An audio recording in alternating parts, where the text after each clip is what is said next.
Hi friends, எல்லோரும் எப்படி இருக்கீங்க?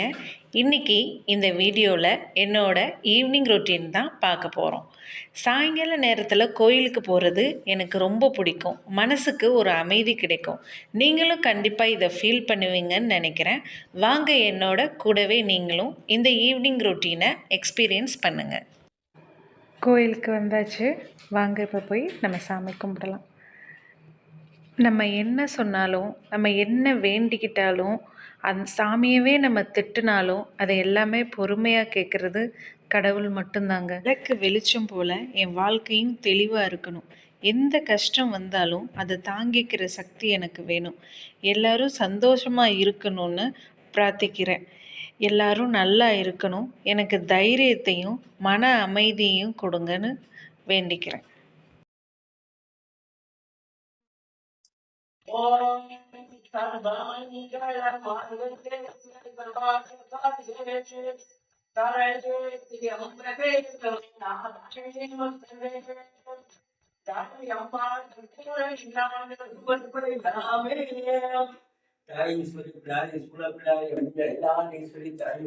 நிம்மதியாக சாமி கும்பிட்டாச்சு.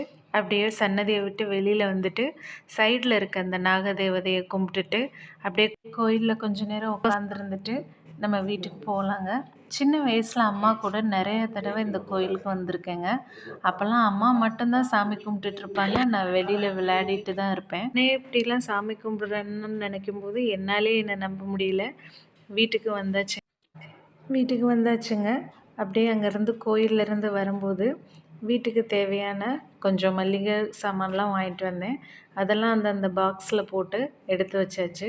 கொஞ்சோண்டு சுண்டக்கடலை, அப்புறம் கொஞ்சம் கடலைப்பருப்பு, அப்புறம் ரவை இதெல்லாம் தீந்து போயிருந்துச்சு. அதெல்லாம் வாங்கிட்டு வந்து அந்தந்த கண்டெய்னரில் போட்டு எடுத்து வச்சாச்சுங்க.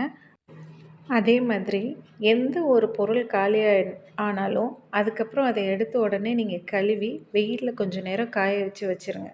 அதுக்கப்புறம் நீங்கள் மறுபடியும் அதை எடுத்து யூஸ் பண்ணும்போது டப்பாவும் நல்லா ஃப்ரெஷ்ஷாக இருக்கும். நம்ம வாங்கி வைக்கிற பொருளும் நல்லா ஃப்ரெஷ்ஷாக இருக்குங்க. இந்த டிப்ஸை நீங்கள் ஃபாலோ பண்ணி பாருங்கள். அதுக்கப்புறம் கொஞ்சம் நேரம் ரெஸ்ட் எடுத்துகிட்டு நைட்டு டின்னருக்கு ரெடி பண்ணலாங்க. இன்றைக்கி தோசை மாவு காலியானதுனால நைட்டுக்கு ரவை உப்புமாவும் தேங்காய் சட்னியும் தாங்க செய்ய போகிறேன். ஃபஸ்ட்டு தேங்காய் சட்னி அரைச்சிடலாங்க. தேங்காய் மிக்ஸி ஜாரில் போட்டுட்டு தேங்காய் சட்னி ரெடி பண்ணிடலாம். ஃபஸ்ட்டு சட்னி அரைச்சி வச்சுட்டோன்னா அடுத்த உப்புமா செய்கிறது ரொம்ப ஈஸி. ஏன்னா உப்புமாவும் கொஞ்சம் சூடாக இருக்கும், சாப்பிட்றதுக்கும் ஈஸியாக இருக்கும். ஏன்னா மழை வர மாதிரி இருக்கிறதுனால கரண்ட்டு எப்போ வேணாலும் கட் பண்ணிடுவாங்கங்க. அடிக்கிற வெயிலுக்கு இப்போது அப்பப்போ மழை பெய்கிறது மட்டும்தாங்க நம்மளுக்கு கொஞ்சம் நிம்மதியாக இருக்குது. அந்த மழையும் பெய்யலைன்னா என்ன பண்ணுறதுனே தெரியாதுங்க. அவ்வளோ வெயில் அடிக்குது. காலையில் 7 மணிக்கெலாம் வெயில் ஸ்டார்ட் ஆயிடுது. இப்போ தேங்காய் சட்னி தாளித்து கொட்டியாச்சுங்க. அடுத்து நம்ம ரவை உப்புமா செய்ய வேண்டியது தான். அடுப்பில் இருப்புச்சட்டி வச்சு கடுகு, உளுந்து, கடலைப்பருப்பு எல்லாம் போட்டு தாளிச்சாச்சு. அதுக்கப்புறம் வெங்காயம் சேர்த்து நல்லா கோல்டன் ப்ரௌன் அளவுக்கு வர அளவுக்கு நம்ம வதக்கிட்டு எந்த அளவு டம்ளரில் நீங்கள் ரவை எடுத்திருக்கீங்களோ அதுக்கு 1.5 டம்ளர் அளவு தண்ணி சேர்த்தா போதுங்க. ரவை உப்புமா நல்லா சாப்பிட்றதுக்கு உதிரியாக நல்லா சூப்பராக இருக்குங்க. இன்றைக்கி நான் செய்கிறேன் பாருங்கள். அதே அளவு நீங்களும் தண்ணி ஊற்றி செஞ்சு பாருங்கங்க. ரவை உப்புமா சூப்பராக இருக்கும். என்னோடய குழந்தைங்களுக்கு ரவை உப்புமா ரொம்ப பிடிக்குங்க. சில குழந்தைங்க ரவை உப்புமானாலே சாப்பிட மாட்டாங்க, அழுவாங்க. ஆனால் என்னோடய பசங்களுக்கு ரவை உப்புமா ஒரு ஃபேவரட் டிஷ்ஷுங்க. உப்புமாவுக்கு கரெக்டான அளவு தண்ணி வச்சிங்கன்னா ரவை உப்புமா நல்லா இருக்குங்க. இறக்க போகிற நேரத்தில் ஒரு ஸ்பூன் நெய் விட்டு நல்லா அதை கிண்டி விட்டுட்டு இறக்குனீங்கன்னா உப்புமாவை நல்லா வாசனையாக இருக்கும், டேஸ்ட்டாகவும் இருக்குங்க. ரெடி ஆகிடுச்சு. அதை எடுத்து நம்ம ஹாட் பாக்ஸில் வச்சிட வேண்டியதான். அப்போ தான் நம்மளுக்கு சாப்பிடும்போது கொஞ்சம் சூடாக இருக்கும். அதை எடுத்து ஹாட் பாக்ஸில் வச்சுட்டு அடுத்து ஒரு முக்கியமான வேலை இருக்குங்க. பாப்பா 2 பேரும் நாய்க்குட்டி 2க்கும் சாப்பாடு வச்சுட்டாங்க. சாப்பாடு வச்சதுக்கப்புறம் அவங்க 2 பேரும் வாக்கிங் கூட்டிகிட்டு போவாங்கங்க. அதுதான் எங்களுக்கு நைட்டு ரொம்ப முக்கியமான வேலை. காலையில் இப்போலாம் அவங்கள வாக்கிங் கூட்டிகிட்டு போகிறதில்ல.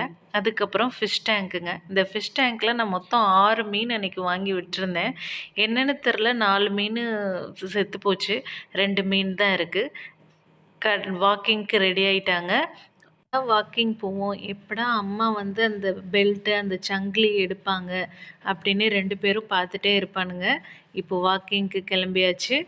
ஜாலியா ரவுண்ட் போயிட்டு வருவாங்க.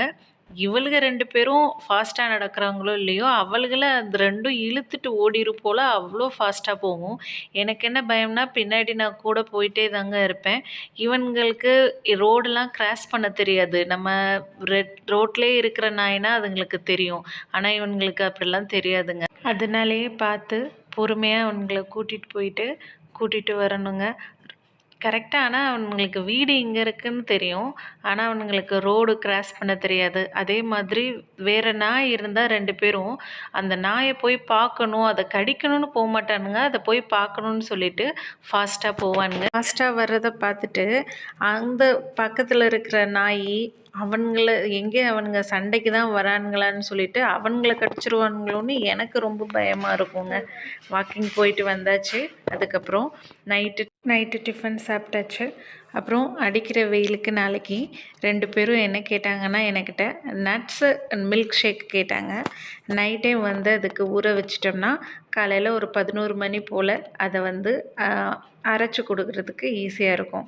அதனால் 5 முந்திரி, பிஸ்தா, பாதாம் எல்லாம் சேர்த்து ஊற வச்சுருங்க. அது பாட்டுக்கு நைட்டு ஊறிட்டே இருக்கணும். காலையில் நான் நாளைக்கு மில்க் ஷேக் எப்படி பண்ணுறதுன்னு உங்களுக்கு வீடியோ போடுறேன். நட்ஸ் எல்லாம் ஊற வச்சாச்சு. இது கூட சேர்த்து பேரிச்சம்பழமும் போடலாம். இன்றைக்கி கடைக்கு போனேன், ஆனால் பேரிச்சம்பழத்தை மறந்துட்டு வந்துட்டேங்க. இது பாதாம் பிசின்ங்க. நீங்கள் 2 போட்டாலுமே அது நிறையா வந்துடும். இதுவும் கூட மில்க் ஷேக்கில் சேர்த்துக்கிட்டிங்கன்னா நல்லது.